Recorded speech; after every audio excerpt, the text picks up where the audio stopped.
तो दोस्तों good morning, कैसे हो आप सभी लोग। तो भाई ये क्वेश्चन लेके आया हूँ मैं फिर से फ्रिक्शन चैप्टर से। तो भाई ये एक सरफेस है। इस सरफेस पे एक ब्लॉक रखा हुआ है जिसका मास m है। m की वैल्यू गिवन है 10 kg का इसका मास है। तो भाई एक फोर्स इस पर लग रहा है हॉरिजॉन्टल से 30 डिग्री के एंगल पे।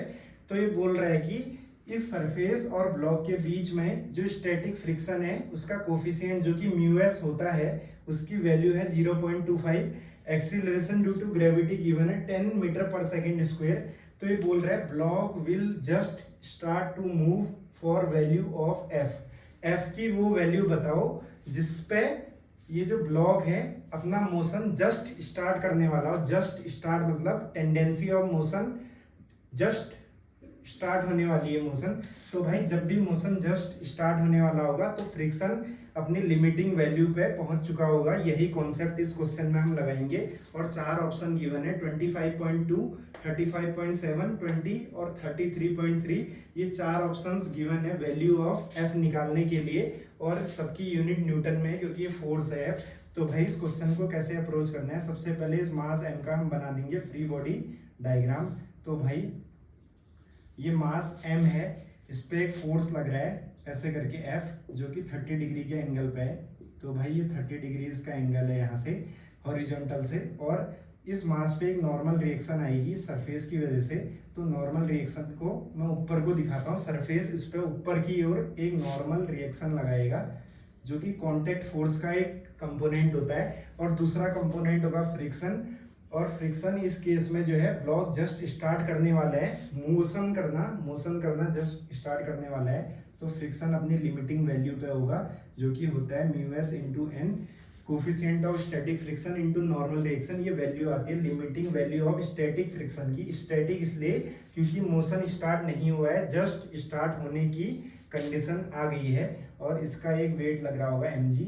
तो भाई यहाँ से जो है इक्विलिब्रियम मेंटेन रहेगा क्योंकि मोशन जस्ट स्टार्ट होने वाला है। तो भाई फोर्स को हम रिजॉल्व कर देते हैं। यहाँ को इसका कंपोनेंट आएगा F sin 30 और यहाँ को आएगा F cos 30। तो भाई F cos 30 degree, F sin 30 degree, इसके दो कंपोनेंट आ गए। फॉर को मैं इरेज कर दे रहा हूँ ताकि आपको एक क्लियर दिखे डायग्राम। और अब कंपोनेंट्स में हमने ब्रेक कर दिया ऐसे, तो इस फोर्स को भी मैं हटा दे रहा हूँ पिक्चर में से। तो भाई यहाँ पे फोर्स को हमने रिजॉल्व कर दिया। अब इक्विलिब्रियम यहाँ पे मेंटेन है तो हम जो है दो इक्वेशन लगाएंगे, summation F Y is equal to 0 और summation of F X is equal to 0। ये दो कंडीशन हम लगा देते हैं। तो वाई डायरेक्शन में हम लगाते हैं तो n plus F sine 30 is equal to M G निकल के आ रहा है। मास 10 है और जी भी 10 है तो 100 हो जाएगा इस साइड। और ये पहली इक्वेशन बन गई।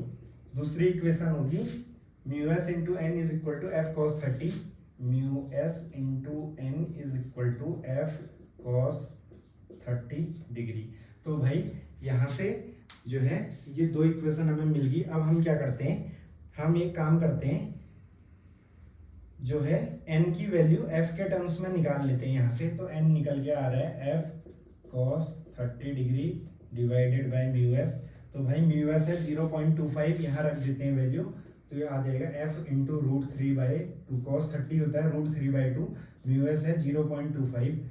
तो भाई ये बन गया 2f√3 बन जाएगा। इसको आप सॉल्व कर लेना। नीचे 0.5 बन रहा है तो 0.5 जो है ऊपर जाके 2 बन जाएगा। 2f√3 ये वैल्यू आ रही है n की। इस वैल्यू को यहाँ पुट कर देते हैं 2f√3 प्लस यहाँ पे f sin 30 है यानी कि f/2, क्योंकि sin 30 1/2 होता है, इज इक्वल टू mg जो है m है 10, g भी 10 है तो 100 हो गया। तो भाई यहाँ से आप f कॉमन ले लो, f कॉमन ले लोगे तो ये हो जाएगा 4√3 प्लस 1, 2 जो अपॉन में उसको उधर भेज दो, इज इक्वल टू 200 हो गया। तो भाई f की वैल्यू यहाँ से निकल के आ जाएगी। f की वैल्यू जो है निकल के आ जाएगी, f is equal to 200 divided by 4√3 plus 1। √3 होता है 1.732, इसको 4 से आप मल्टीप्लाई करो, 4 2 जा 8, 4 3 12, 6.928, 6.928 प्लस 1 यानी कि ये आ जाएगा 200 डिवाइडेड बाय 6.928 प्लस 1, ये हो गया 7.928। तो नीचे आ रहा है 7.928। तो भाई अगर आप इसको अप्रोक्सीमेटली 8 मानते हो तो जो वैल्यू आएगी 8 मान के एफ जो है उससे थोड़ा सा ज़्यादा होगा। तो भाई ये वैल्यू कितना आ रही है यहाँ पे, ये वैल्यू हमारी जो आ रही है, ये वैल्यू आ रही है 8 से आप डिवाइड कर दो 200 को, 8 2 जा 16, 8 5 जा 40। तो जो एफ है अगर 7.928 जो है एक्चुअल में है, नीचे मैंने 8 मान के 25 आंसर आ रहा है, अगर तो 7.928 मान के 25 से जस्ट थोड़ा ज़्यादा आएगा। तो भाई इसका मतलब इसका आंसर है 25.2। तो ये इसका आंसर हो गया 25.2 न्यूटन। तो भाई जब f की वैल्यू 25.2 हो जाएगी तो ब्लॉक अपना मोशन जस्ट स्टार्ट करने वाला होगा, और म्यूएस इंटू एन जो है लिमिटिंग फ्रिक्शन है। तो लिमिटिंग फ्रिक्शन यहाँ पे हमने रखा है स्टैटिक फ्रिक्शन की लिमिटिंग वैल्यू। तो भाई ये क्वेश्चन आप देख लेना, काफी अच्छा क्वेश्चन है।